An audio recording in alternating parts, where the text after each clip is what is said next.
why Israel must destroy Hamas, according to Unpacked. A lot of people are sympathetic, I think rightfully so, to what's going on in the Gaza Strip. It's been awful seeing the images. It's been awful seeing the civilians hurt.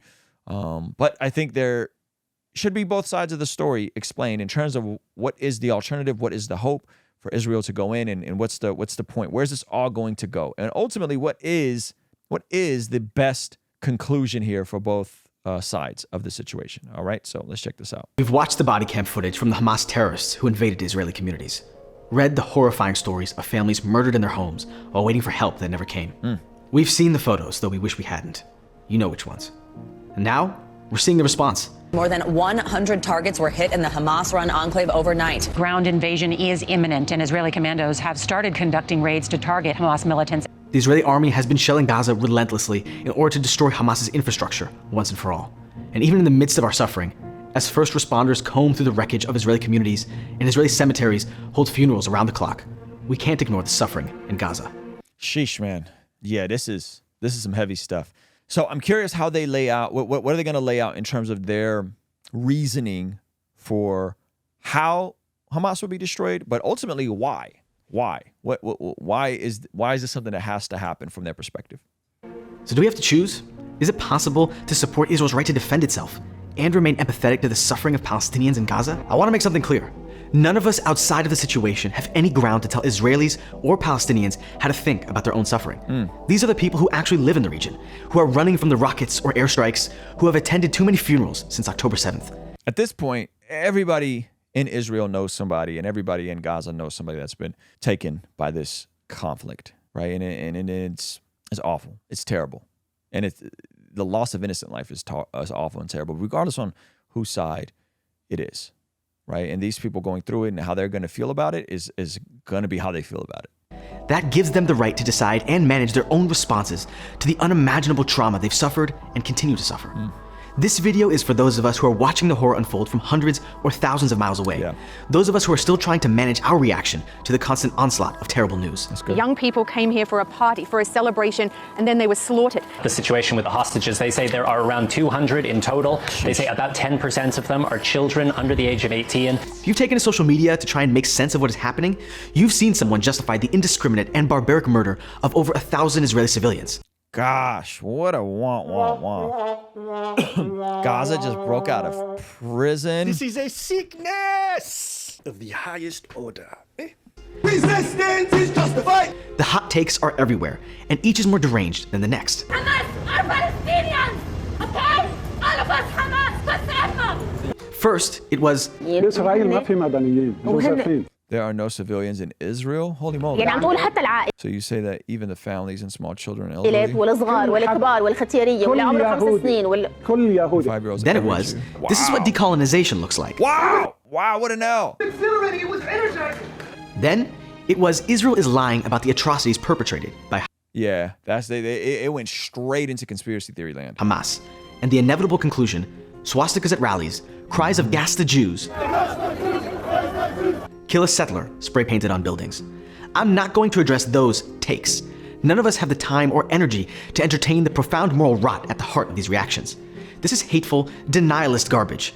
But some people are asking important questions. Even as we condemn the massacre in Israel in the strongest terms, many people are wondering, why should the Palestinians of Gaza have to pay? Why is Israel making them suffer? And you know what? These are fair questions. Yeah, good questions. Good questions.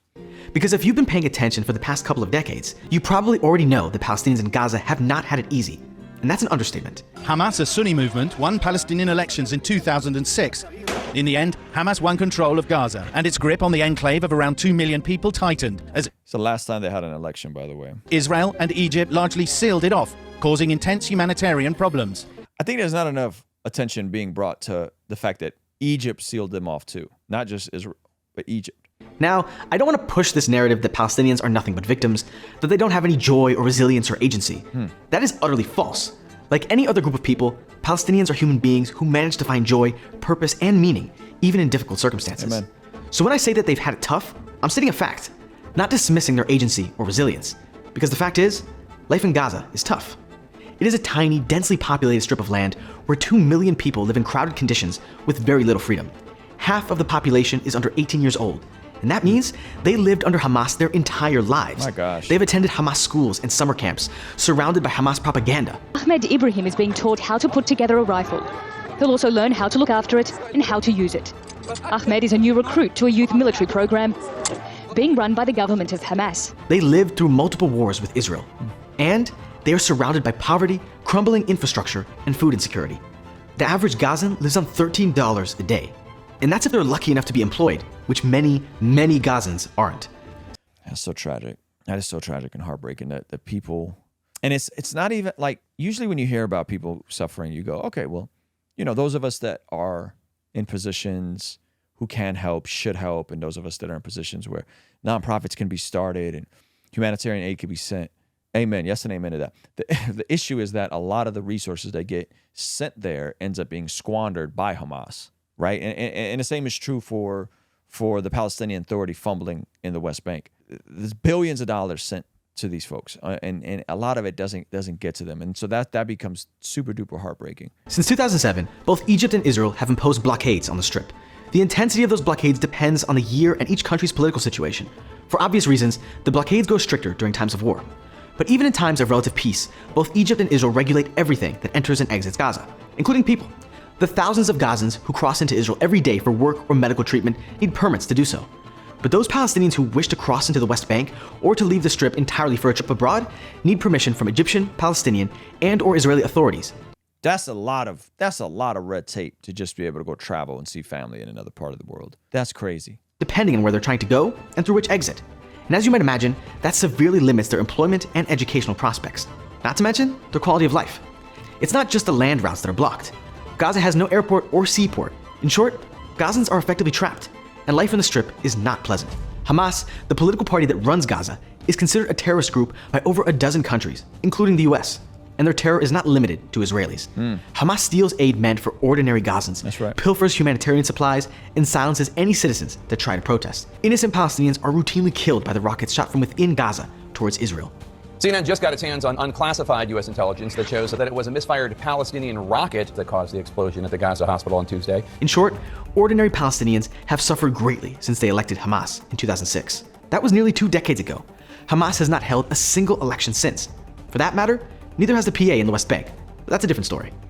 And that means that over half of Gaza wasn't even born when their parents or grandparents elected Hamas. Just multi-generational suffering, dude. So frustrating. So while there is no justification for Hamas's slaughter of Israeli civilians on October 7th, you would be absolutely forgiven for asking, why should ordinary Palestinians, who have already suffered so much, have to pay? And the answer isn't comfortable, it isn't pleasant, and it isn't fair. The Israeli government once hoped that Hamas might be, well, not a partner for peace, but a stable if unpleasant neighbor. After all, the terrorist group revised its genocidal charter in 2017, removing the more blatant anti-Semitism and seeming to accept a Palestinian state within the 1967 borders. So they want to go back to the 1967 borders, which basically has Israel giving back Jerusalem. That's not going to happen. That's not going to happen.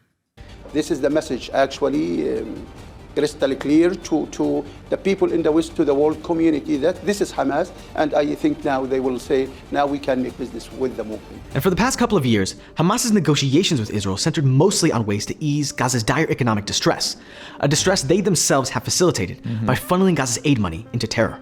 But in the wake of October 7th, Israel has realized, in the most shocking and bloody way possible, that Hamas's apparent desire for stability was a smokescreen, and Israelis paid dearly for that false sense of security. The terrorists that poured into Israel on October 7th had clear directions from the top brass: murder, torture, kidnap. Fueled by cheap amphetamines, they fulfilled their instructions with savage glee. Did he say cheap amphetamines, meaning they were on drugs? Wow, I didn't know that. Hamas gunmen were high on drugs during terrorist attacks on Israel. So they doped these people up. That explains it. I mean, outside of the demonic element of this, and both, these folks got high. They were on some form of meth or something to be this charged up to be able to go and do that. That makes sense. I didn't know that. That's crazy. Fueled by cheap amphetamines, they fulfilled their instructions with savage glee. I won't repeat the things that they did to their victims. It's too graphic. But you don't have to take my word for it, because perversely, they recorded and uploaded their crimes. I don't recommend searching for these videos, by the way. They're horrific. The Israeli response was swift and unambiguous. They promised to root out Hamas's fighters, to destroy their infrastructure, to target their leadership. and to banish them from Gaza, ensuring that Israel's borders are safe. So the tough part here is that wiping out Hamas, it comes with huge civilian casualties. And I'm guessing this is going to be framed as there's no other alternative. And I honestly don't know another alternative. I don't know of another alternative. I don't know how you go about this another way. I think the fact that there's already not a ground invasion at the time of this recording is a good thing, right? Because there'd be the body counts would be way higher if there was. In urban combat warfare like that, you can't tell, right? Like, you don't know who's who and what's what. The aim is understandable, even justified. Hamas tortures its own civilians, uses innocent people as human shields. Hamas is willing to use innocent civilians as essentially human shields. That's exactly what we saw with ISIS. And rips up Gaza's water pipes to create rockets. My gosh. They've spent the past 17 years destroying Gaza from the inside out. And they're hell-bent on even more destruction, because their ultimate goal is to establish a state free of Zionism and treacherous Christianity, just like ISIS. 510 مليون كيلومتر مربع وهي مساحة الكرة الأرضية سوف تعيش حالة لا ظلم فيها ولا قهر فيها ولا خيانة ولا صلة ولا مسيحية غادرة. And as we've seen, wow. I mean, when someone shows you who they are, you got to believe them. Time and again, they will use violence to do it. And that's why the Israeli army is currently bombing Gaza. That is why they're targeting Hamas leadership. That is why they're warning Palestinian civilians to flee. And if you guys don't know what those are, before they bomb any area, they send these pamphlets from an airplane in Arabic. You see these things flying from the sky, advising residents to evacuate within 24 hours before an expected ground invasion, right? And before they send more bombs. So they're doing their best to mitigate civilian casualties, but you're not going to be able to do it 100% of the time, which is just awful. I don't know if there's technology. I don't know if there's strategy. I don't know what there is that they can do better, but I hope they figure it out. And I'm praying that the leaders would have wisdom, and I'm praying that these things can be mitigated, because this is awful. That is why they're preparing a ground assault. Not because they hate Palestinians, not because they want Palestinians to suffer, not because they're out for revenge, but because Israel now insists this will be the last time that Hamas will be allowed to murder innocent civilians, to take hostages, to commit human rights atrocities, and to threaten its own people. Hamas started a war, and Israel is going to finish it. War is devastating and unfair and ugly, but it's the only way to ensure that any of the people living in the Holy Land, whether in Israel or in Gaza, have a shot at a future that is free of terror, destruction, and blood. That's brutal. Yeah, man. Pray for Jerusalem, pray for Israel, pray for Gaza, pray for the West Bank, pray for the leaders, pray for the folks in these situations, and that God would restrain as much human carnage as possible. Because I don't know. I don't know where they go. I don't know how this is going to get fixed. I don't know if there's a way to do this and avoid the most amount of casualties. But I really do pray that they figure it out. I pray they figure it out. And I think it's fair to say that it's in Hamas's best interest to show the terrible numbers of human casualties. Like, they win when there's more casualties. We see, according to the Bible, that prayer is extremely important in terms of us being transformed from the inside out when we get aligned with God's will. For the Christians watching this channel, I want you guys to implement these spiritual disciplines in your day-to-day life. And the only way I've been able to do this consistently is through writing down my prayers in a prayer journal that does a few things. One, it allows me to reflect and come to God humbly and ask Him to move on my behalf. And two, it allows me to document my prayers, which ultimately help me remember the very things that I was praying for and see the hand of God tangibly in my life when He answers them. So I would urge you, consider writing down your prayers.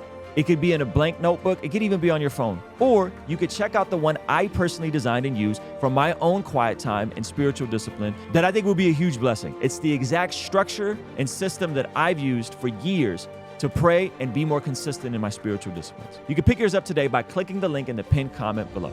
All right, I'll see you over there. Peace.